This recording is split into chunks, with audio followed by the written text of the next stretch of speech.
This is Eating Crow with Pete Durand.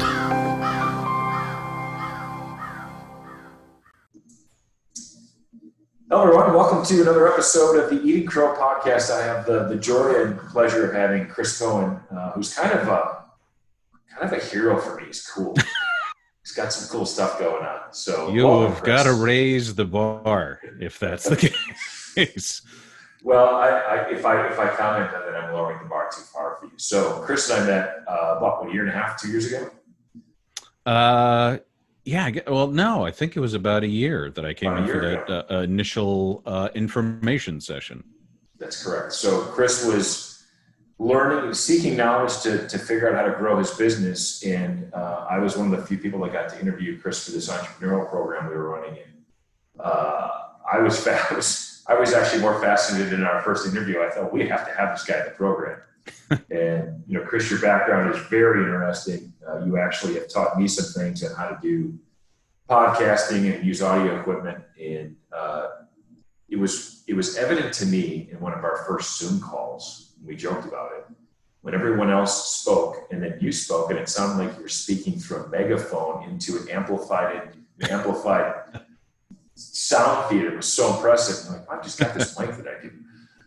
So Cris, tell us about your business and what you do, because it's very unique. I'd love to hear more and have the audience learn what you do first, and let's talk about how you got there. Yeah, and that's still been the tricky thing is getting a really good description of what I do. The general easy line is that I handle social media content. I manage social media for bands and individual musicians, also some businesses, but mainly bands and individual musicians. The lengthier answer and where it gets complex is because right now social media is still so new that it's become this huge catch-all, and yet there's really different skill sets engaged in social media. There's different aspects to it. Lord knows there's thousands of platforms and ways of getting your message out through social media. And so people say social media, and it doesn't really drill down into the specifics of what each individual company or person brings. And my thing is content. My thing is pulling insights and stories and ideas out of my clients, usually through an interview, and then that becomes the foundation for their content going forward, either in text form or video form.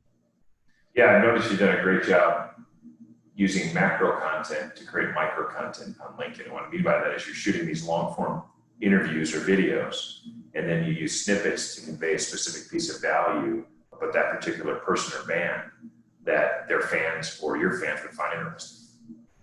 Yeah, and it takes some of the pressure off. There's a lot of people that have worked with bands, a lot of companies, a lot of record labels, and they just give these bands a to-do list. All right, we want 10 posts about this, but these guys aren't necessarily made for that. They're waiting for the muse to kick in, so to speak. Yeah. And they're not, tapping away on a keyboard for 14 hours a day. But if you engage them in conversation and get them to really just talk about music and songwriting and things, a lot of great material comes out. And then you go through and you can edit it.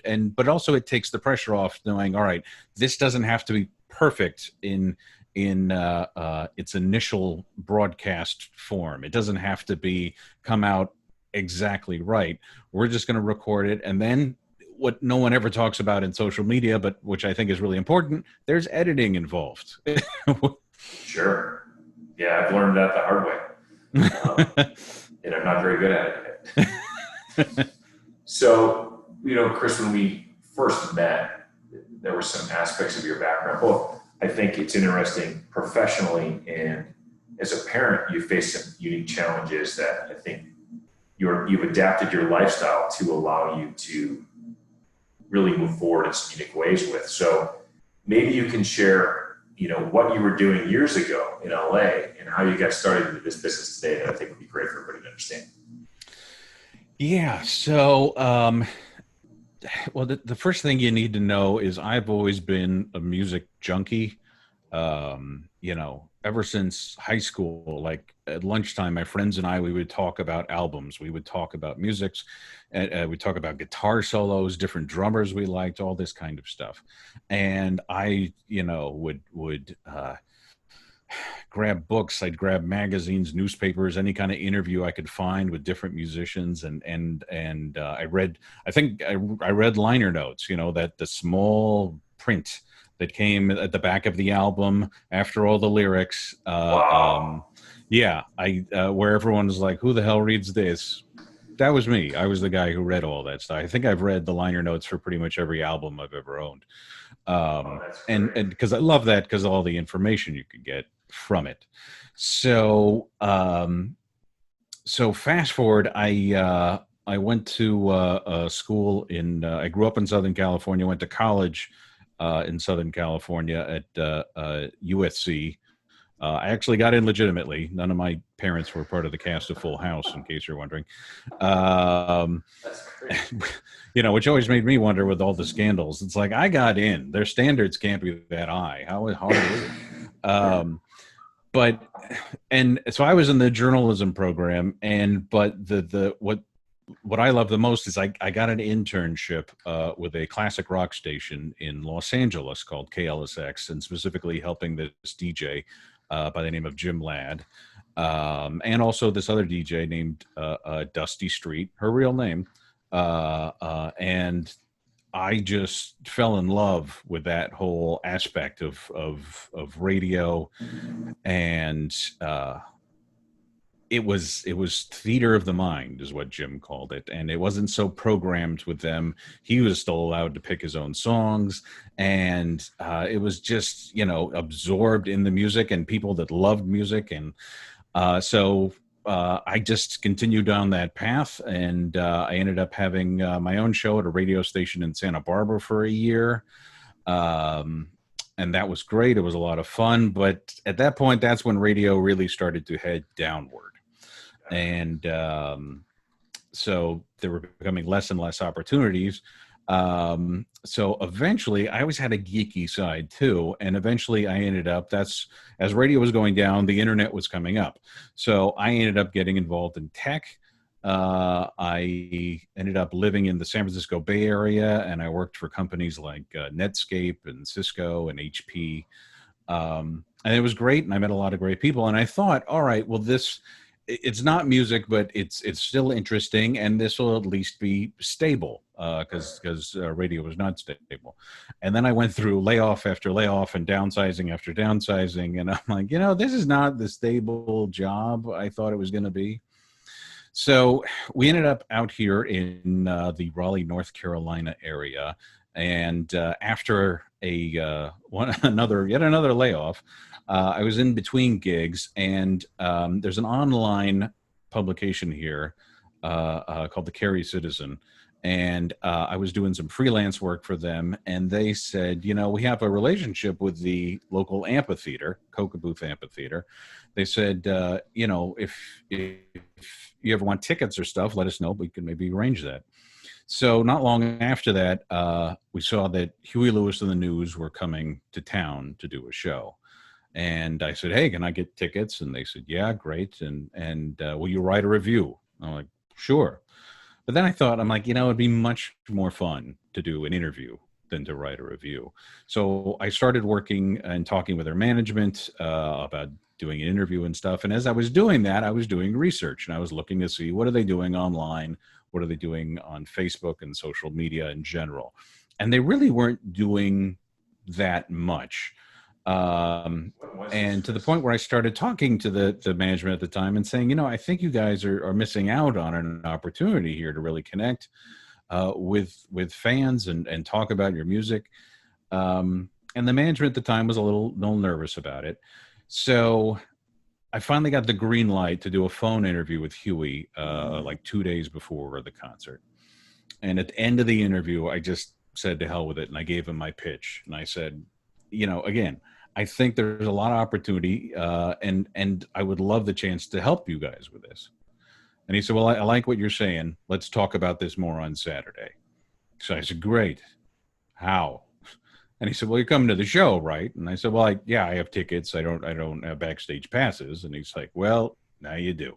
That's awesome. So during the opening act, I went and I spoke with him. I spoke with Bill, the drummer, Lowell, who at the time was tour manager, who became their full-time manager. And I said, you guys only have 7,000 followers on Facebook. You have way more fans than that, which are not being tapped into. I said, you're not on Twitter at all. I said, there are 3 fake Huey Lewis accounts on Twitter. I said, at least I assume they're fake. I assume you weren't the ones who came up with the handle, I'm Huey Lewis, bitch. And Huey said, I don't know. I may have said that at one point in time.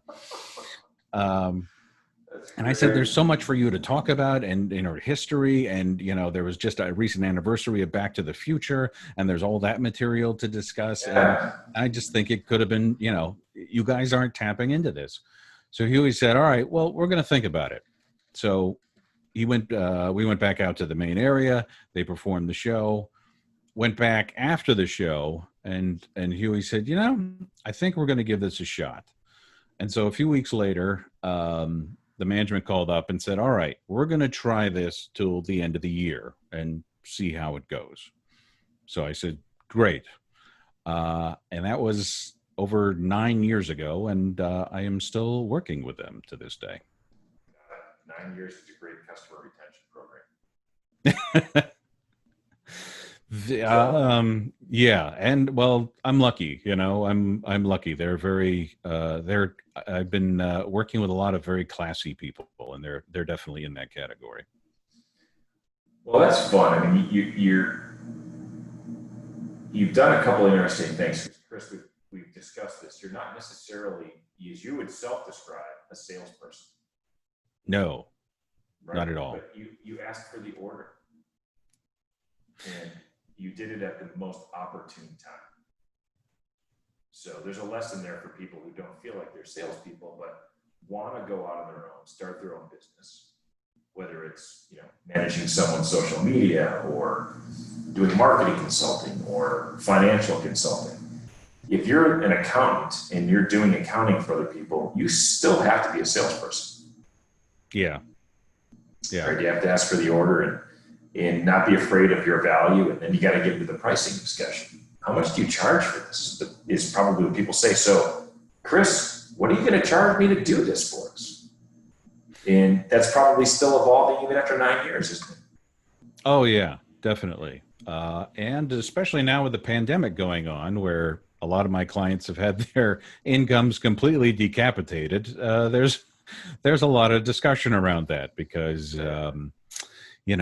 as the music industry evolved, tours, live shows were the only way the bands made money. Yeah.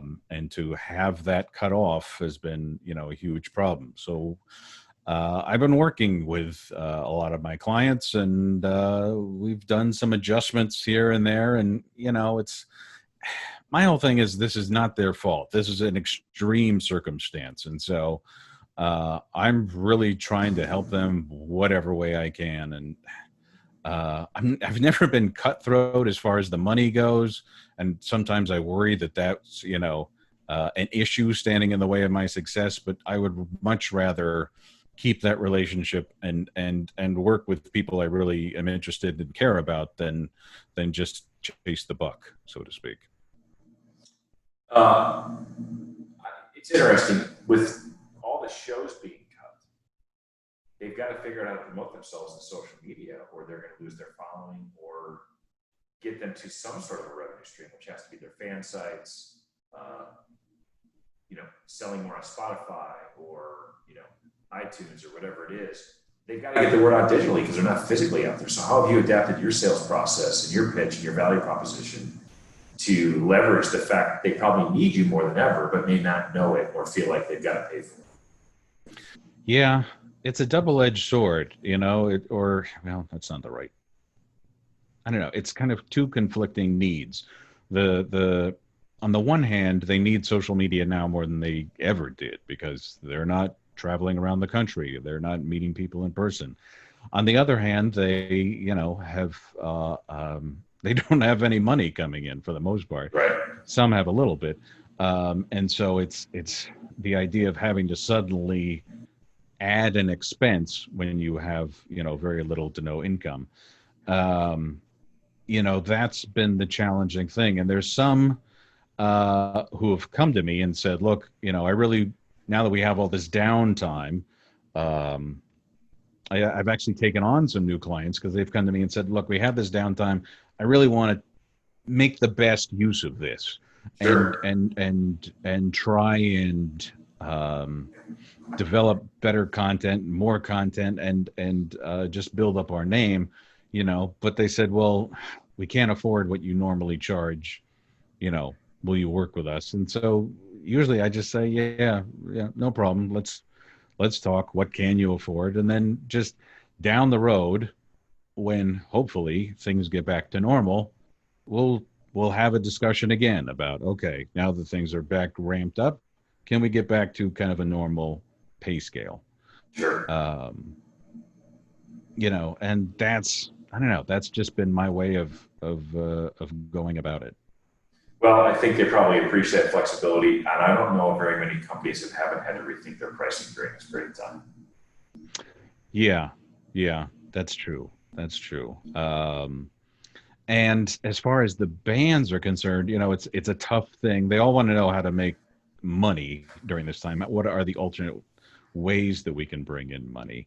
But it's difficult because you have to know that your fans are hurting as well, and some of these people have been laid off, Sure. or at least severely had their incomes cut back. And so, how do you in turn go asking for help from them? And that's where it's been quite the tricky situation. Um, Things like you can't rely on sales or streams at all, really, because they pay absolutely nothing.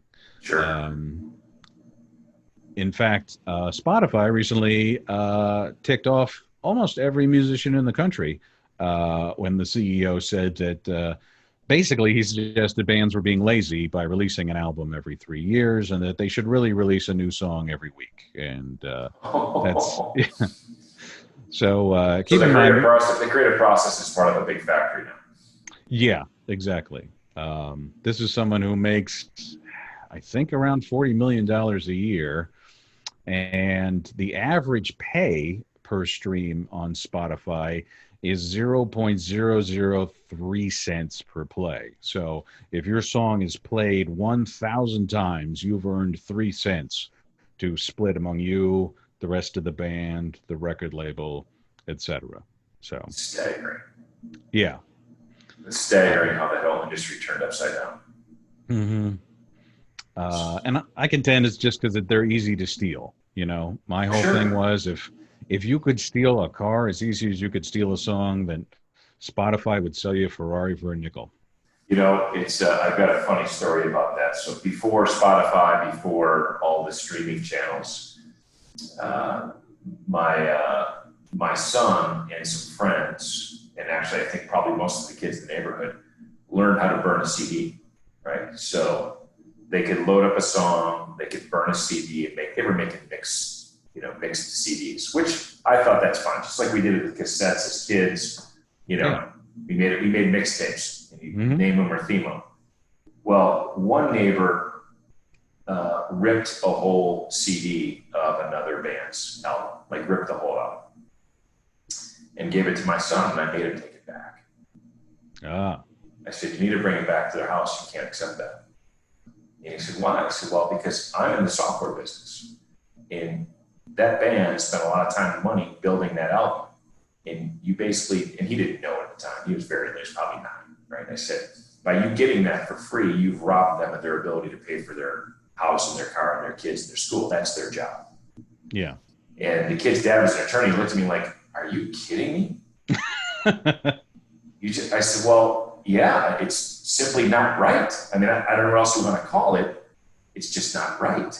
Yeah. And I said, it's just not right. He goes, I've never seen anybody do that before. I go, well, it's sad, but if you don't have a little bit of a birdie in the back of your head saying, you probably shouldn't be doing that, you got to really think your conscience. So, Yeah. now that like you said, it is so easy. there are services. I'm paying for Spotify. I pay for iTunes. I just, by the way, I just got Pandora's, $4.99 subscription a month, because my kids will spend hours in my building playlists, running lists through iTunes, and I'm too lazy. Right? I just want to hit a station and play and then just go enjoy it. Yeah. So working out, the commercials are driving me nuts, or in the house. So I just bit the bullet and spent $4.99. And now I've got unlimited music of my favorite channels and artists with no issues. And I've been a Pandora fan for years. The first time one of my coworkers showed me Spotify, I looked at it and said, I don't understand. I don't understand this. Just Pandora. Yeah. And I get that it's easy and it's convenient, and at least with Spotify, it's all above board and legal and all that kind of stuff. Yeah. But it's brutal. Yeah. Yeah, and you're right that who would have imagined a year ago that touring would be completely dark in 2020? Yeah. No, there was no way to predict this, and so everyone is scrambling, as you said, in any business. No one saw this coming. So we're trying to adapt the best way possible. How are artists adapting? I mean, what are you seeing them pivot or do to, are they generating any income? Yeah, there are people that, if you've been around a long time, if you're a classic rock band, let's say, and you're still getting played on terrestrial radio, that pays out some money.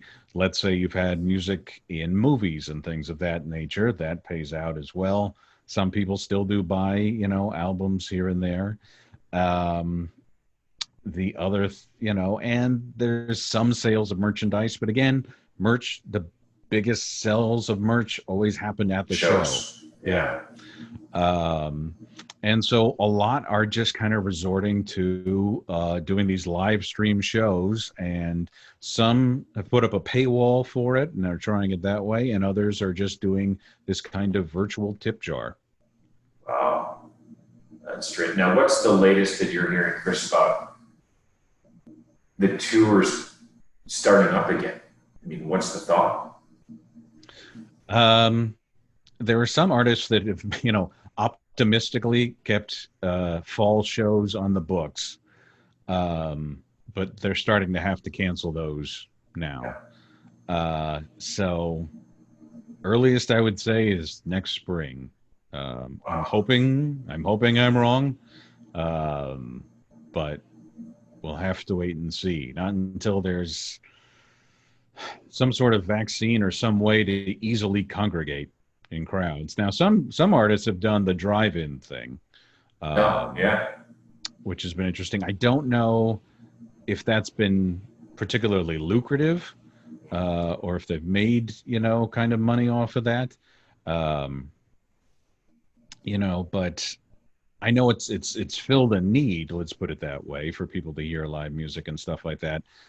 Brad Paisley's one artist. He's done a few drive-in shows where he's set up camp in parking lots of football stadiums, and they mark off places. Here's your car. You sit right next to your car, and then on and on down the line. And I've done some work with his drummer, a guy named Ben Caesar, and he said it was just fabulous just to be able to play again, and just get on a stage, even if it was a different scenario, it just felt good to play again.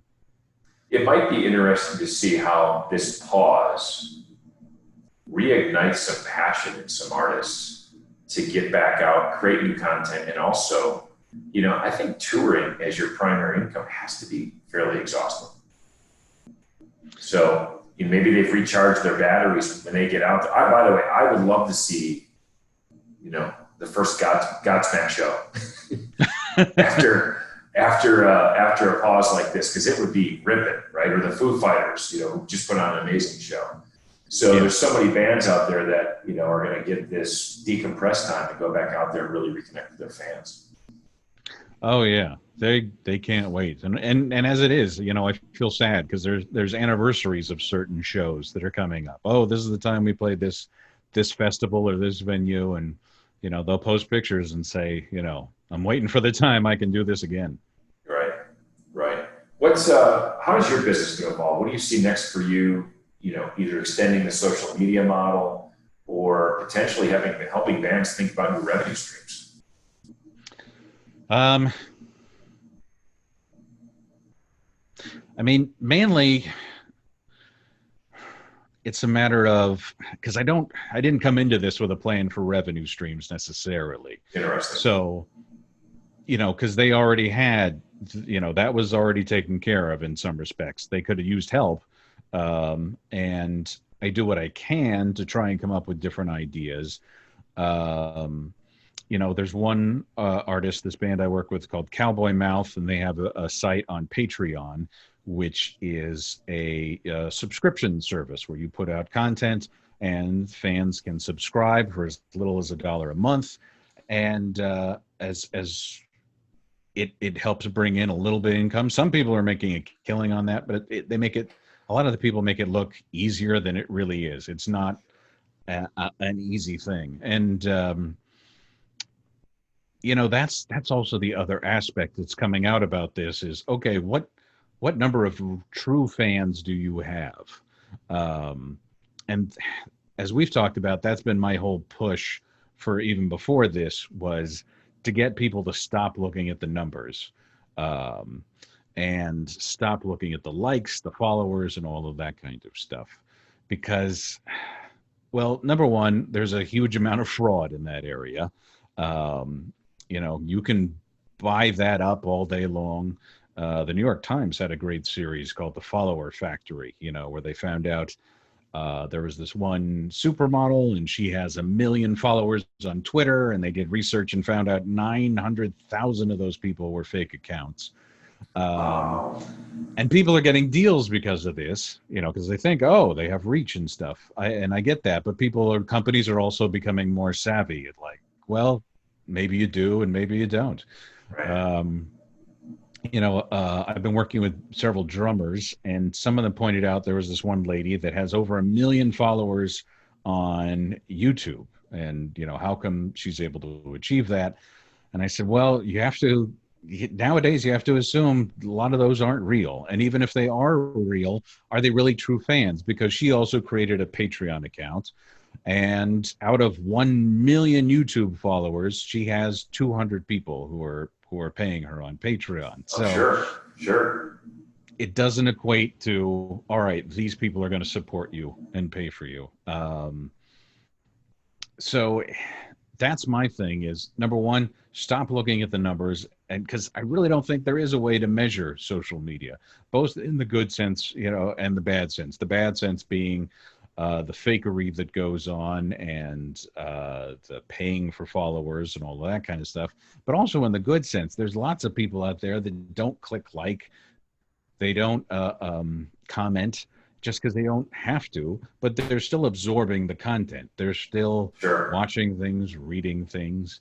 And the best way that I've seen that can be marked, which is not something you can easily measure, is like one of my clients, an artist in New Orleans named John Papagro, he said, when I started working with you, people started coming up to me after the show and talking about stuff that we had posted.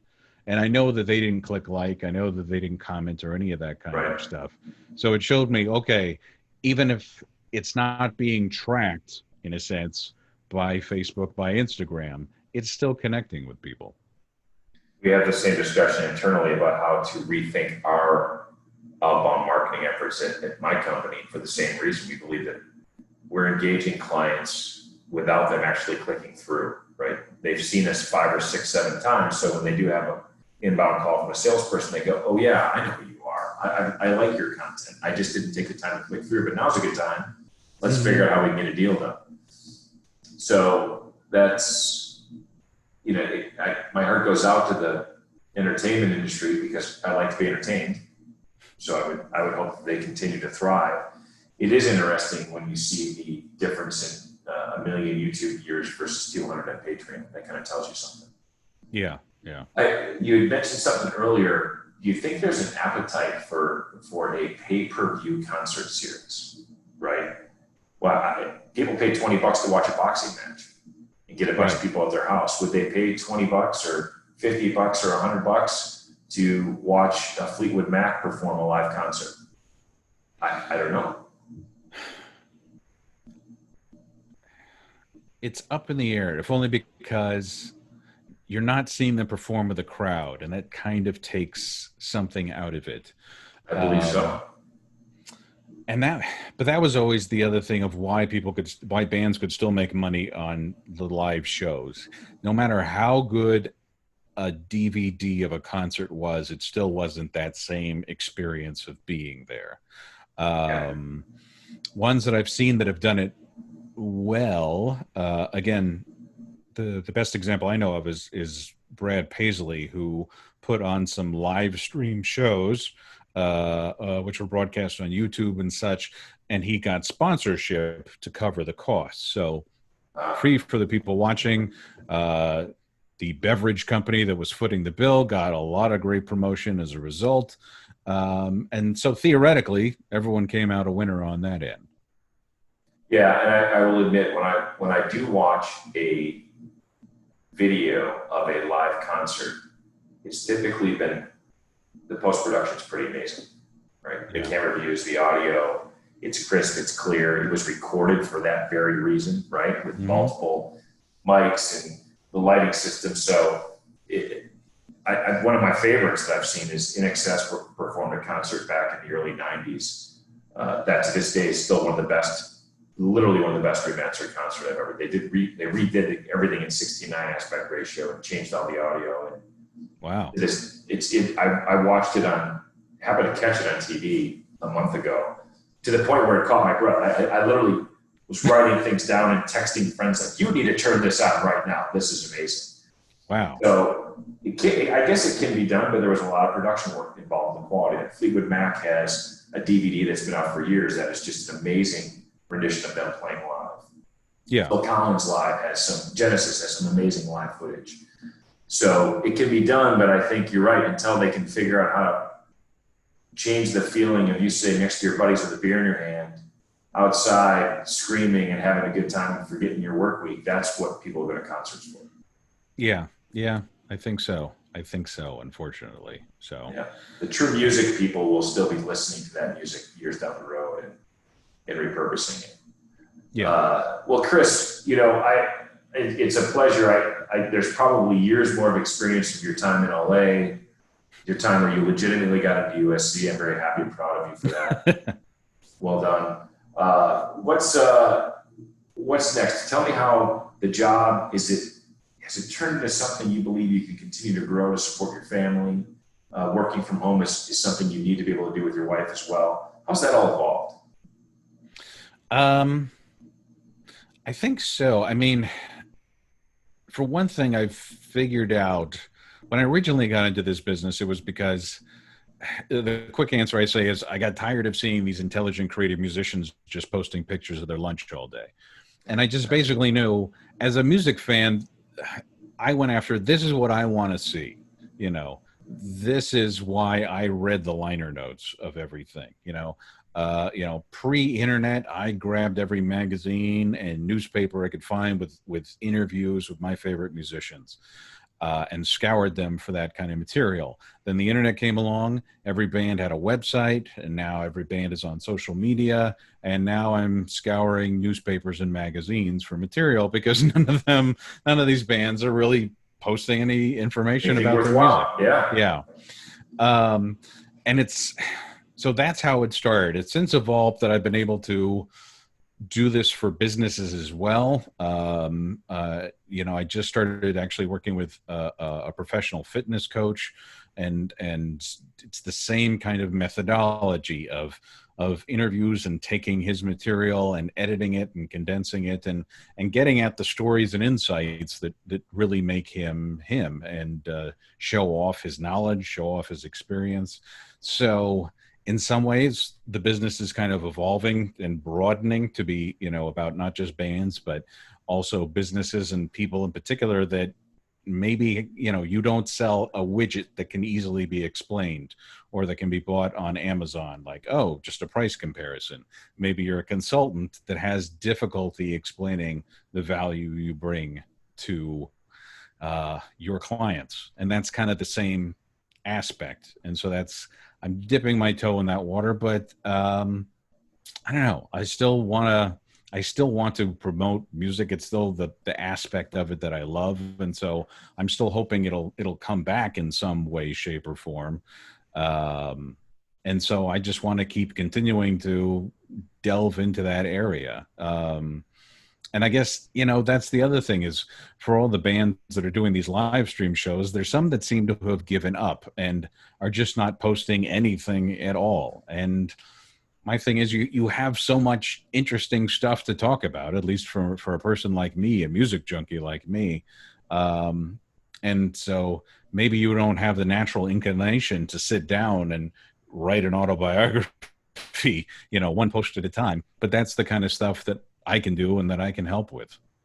It's so unique. I'm not seeing anybody else do it. I'm just not watching anyone else provide micro content about a specific event or something they learned. What I love about your post, there's the sub headline is always something useful. See or hear how so-and-so did X or learn from this or how they applied this technique to drumming or something. And true fans would appreciate it because they don't, like you said, they don't have any other content to consume right now. Yeah. And it's so, content is king. I mean, we've seen it over and over and over again. You've got to do it. So I hope that more bands, the fact that you mentioned some new ones have come to you and say, Cris, now's the time for me to double down and work on content. I hope that continues for them. Thank you. Yeah, I do as well. And it's like I learned from the bands as well, even ones, because as you know, I do an interview series. Not all of them are my clients, but I'm such a junkie that I can't wait to talk to another musician. And I did one, the last interview I did right before everything shut down was with Chris Fryer, who's the drummer for the Zach Brown Band. Yeah. When they came and played here at PNC Arena. And he had a fantastic perspective on it because he says, they're playing big arenas now. And he said, people come up to him, young drummers, and they're like, so, now that you're a success, how has that changed you in that thing? And his whole thing was, I've been a success since I was 17 years old because it comes down to how you define success. And he said, my definition was always on the tax form, there's a box that says occupation.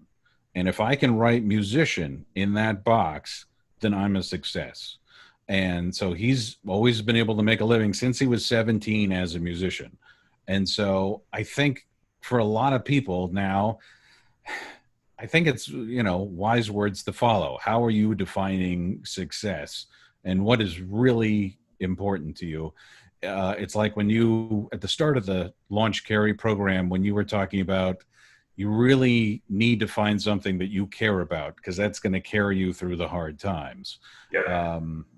And that's my thing. Times are really difficult right now. I don't have it as hard as other people, but they are challenging, and having a special needs child at home and trying to corral him in and amongst all this. But I'm still happy to put in the hours going through a transcript of an interview with a musician because it's just what I love to do. It's interesting. Again, you were one of the people that helped inspire me to start this podcast, and I was fascinated by the fact that you enjoyed what you were doing and the content and dissecting the interviews to find the nuggets. I oddly enough find the same thing. I enjoy learning from people like you that have found something they pursued, they're passionate about. I learn something every time I do one of these. I have one question for you to wrap up the interview. Okay. When you fill out your tax form, what do you put? Right now I put social media specialist. Again, I don't think it drills down, but it kind of encapsulates what it is that I do. Yeah, you're right. You have to, sometimes when you invent your own job, those are the best times. You identified a problem that was not being addressed in your 9-year ago discussion with Huey Lewis and the News, and they scratched their head and said, "Yeah, we're not doing that." And obviously, 9 years later, they're still pleased with the work you're doing. So, yeah, and the upshot of the story being, this year, Huey Lewis and the News released an album, new material called Weather. and I am in the liner notes. And for me, that is like the biggest honor you could get. Well, there you go. That's the best way. To me, you started off with, I used to read liner notes, and now you're in the doggone liner notes. Yep. Full circle, Cris. That's fantastic. Well, it's been a pleasure having you on the show. I appreciate it. I want to touch back with you in episode 150 when people are playing in live stadiums again. Definitely. And hopefully we can record this live ourselves one of these days. I would love to do this live, and I would love to attend a concert at some point with you at Gobble. It's one of my favorite venues as well. Yes, this is beautiful. And all right, we'll schedule it. Sounds good, Cris. Thanks again for the time. You have a great night. All right, That's thank you. it, folks. Thanks. Thanks for checking out Eating Crow here on YouTube. Drop a like and subscribe so you never miss a video.